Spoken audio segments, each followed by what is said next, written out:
രണ്ടാം ലോക മഹായുദ്ധത്തിന് ശേഷം ലോകം കണ്ട ഏറ്റവും ക്രൂരമായ വംശഹത്യക്കിരായ മണ്ണാണ് ബോസ്നിയ. 3 പതിറ്റാണ്ട് മുൻപ് സെർബ് ഓർത്തഡോക്സുകൾ മുസ്ലിങ്ങളെ തിരഞ്ഞു പിടിച്ചു നടത്തിയ കൂട്ടക്കുരുതിയിൽ 100,000-ഓളം പേർക്കാണ് ജീവൻ നഷ്ടമായത്. 1992-95 കാലഘട്ടത്തിൽ നടന്ന ആ കൂട്ടക്കുരുതി 3 പതിറ്റാണ്ടോടടുക്കുമ്പോഴും ലോകത്തിനു മുന്നിൽ ഉണങ്ങാത്ത മുറിവായി നിൽക്കുകയാണ്. സെബ്രനിക്കയിൽ നടന്ന വംശഹത്യയെ മറവിക്ക് വിട്ടുകൊടുക്കാനുള്ള ആസൂത്രിത ശ്രമങ്ങൾക്കിടയിലും ജൂലൈ 11-ന് അന്താരാഷ്ട്ര വാർഷിക ദിനമായി ആചരിക്കാനുള്ള പ്രമേയം UN-ൽ കഴിഞ്ഞ മെയ്യിലാണ് പാസ്സായത്. വലിയ എതിർപ്പുകളായിരുന്നു ഈ പ്രമേയത്തിനെതിരെ ഉയർന്നത്. അന്താരാഷ്ട്ര ദിനത്തിന്റെ ആദ്യ ഔദ്യോഗിക ആചരണം UN ജനറൽ അസംബ്ലി ഹാളിൽ കഴിഞ്ഞ ദിവസം നടന്നതോടെ ബോസ്നിയയിലെ കൂട്ടക്കുരുതി ലോകത്തിനു മുന്നിൽ വീണ്ടും ചർച്ചയായിരിക്കുകയാണ്. സോവിയറ്റ് യൂണിയന്റെ തകർച്ചയോടെയാണ് യൂഗോസ്ലാവിയയിൽ ആഭ്യന്തര കലാപം കനക്കുന്നത്. Serbia, Bosnia, Croatia, Macedonia, Montenegro തുടങ്ങിയ റിപ്പബ്ലിക്കുകൾ ചേർന്നതായിരുന്നു ഐക്യ യൂഗോസ്ലാവിയ. പ്രധാനമായും 3 വിഭാഗങ്ങളായിരുന്നു ബോസ്നിയയിൽ ഉണ്ടായിരുന്നത്. 44% വരുന്ന മുസ്ലിങ്ങളും 31% വരുന്ന ഓർത്തഡോക്സ് സെർബുകളും 17% ക്രോട്ടുകളും ഉൾപ്പെടുന്നതായിരുന്നു ബോസ്നിയയിലെ ജനവിഭാഗം. സോവിയറ്റ് യൂണിയന്റെ വീഴ്ചയോടെ സെർബുകൾ ബോസ്നിയൻ മുസ്ലിങ്ങൾക്കെതിരെ വംശീയ അതിക്രമത്തിന് തുടക്കം കുറിച്ചു. ആധിപത്യം സ്ഥാപിക്കലായിരുന്നു ലക്ഷ്യം. എന്നാൽ 1992 മാർച്ച് 3-ന് ബോസ്നിയയെ സ്വതന്ത്ര രാജ്യമാക്കി പ്രസിഡന്റ് ഇസറ്റ് ബെഗോവിച്ച് പ്രഖ്യാപിച്ചു. ഇതിനെതിരെ എതിർപ്പുകളുമായി സെർബുകൾ രംഗത്തെത്തി. മേഖലയിൽ സെർബ് ആധിപത്യം ലക്ഷ്യമിട്ട് കൂട്ടക്കുരുതിക്ക് അവർ ഇറങ്ങിത്തിരിച്ചു. സെർബ് വിഭാഗം വ്യാപകമായി മുസ്ലിങ്ങളെ കടന്നാക്രമിച്ചു. സെർബിയൻ സൈന്യവും ആ വംശഹത്യക്കൊപ്പം നിന്നു. എന്നാൽ ന്യൂനപക്ഷമായ ക്രോട്ടുകൾ മുസ്ലിങ്ങൾക്കൊപ്പമായിരുന്നു. പതിറ്റാണ്ടുകളായി സെർബുകൾക്കുള്ളിലുണ്ടായിരുന്ന ദേശീയവാദവും തീവ്രവാദവും എല്ലാ ഭീകരതയോടെയും താണ്ഡവമാടുന്ന കാഴ്ചയാണ് പിന്നീട് ലോകം കണ്ടത്. കലാപത്തിയിൽ പ്രദേശം വെന്തെരിഞ്ഞു. 1995 ജൂലൈയിലായിരുന്നു ലോകം നടുങ്ങിയ കൂട്ടക്കൊലയ്ക്ക് സെബ്രനിക്ക പട്ടണം സാക്ഷ്യം വഹിച്ചത്. സെർബുകൾ വംശീയാതിക്രമത്തിന് തുടക്കമിട്ടതിന് പിന്നാലെ സെബ്രനിക്കയെ UN സുരക്ഷിത മേഖലയായി പ്രഖ്യാപിച്ചിരുന്നു. സെർബുകളുടെ കൈകളിൽ പെടാതെ രക്ഷപ്പെട്ട മനുഷ്യർ തമ്പടിച്ചിരുന്നത് അവിടെയായിരുന്നു.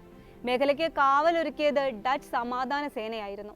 എന്നാൽ ദിവസങ്ങൾക്കുള്ളിൽ സെർബുകളും സെർബിയൻ പട്ടാളക്കാരും മേഖല വളഞ്ഞു. 12 മുതൽ 80 വയസ്സുവരെയുള്ള പുരുഷന്മാരെ തിരഞ്ഞു പിടിച്ച് കൊലപ്പെടുത്തുന്നതിനാണ് പിന്നീട് സെബ്രനിക്ക സാക്ഷ്യം വഹിച്ചത്.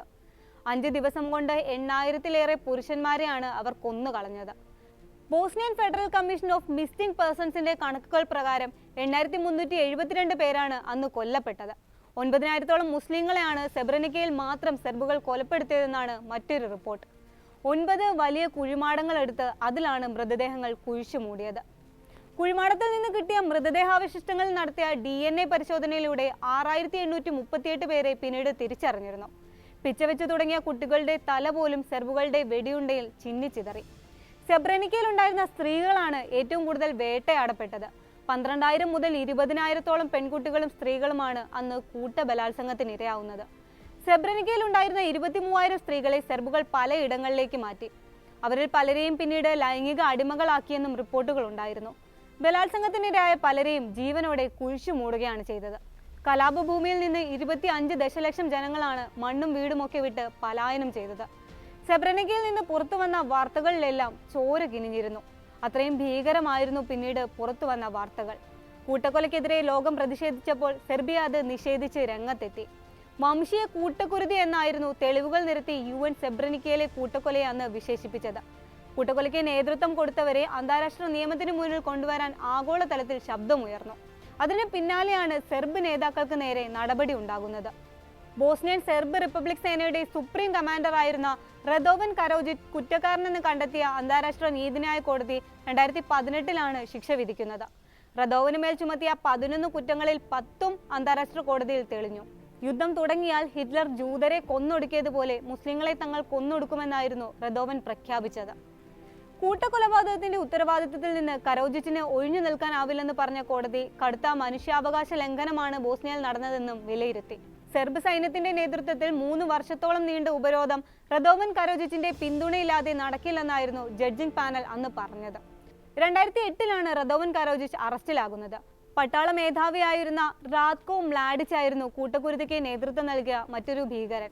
അന്താരാഷ്ട്ര ട്രൈബ്യൂണലിന്റെ ഇടപെടൽ ഉണ്ടായതിന് പിന്നാലെ ഒളിവിലായിരുന്ന മ്ലാഡിച്ചിനെ 2011-ലാണ് പിടികൂടുന്നത്.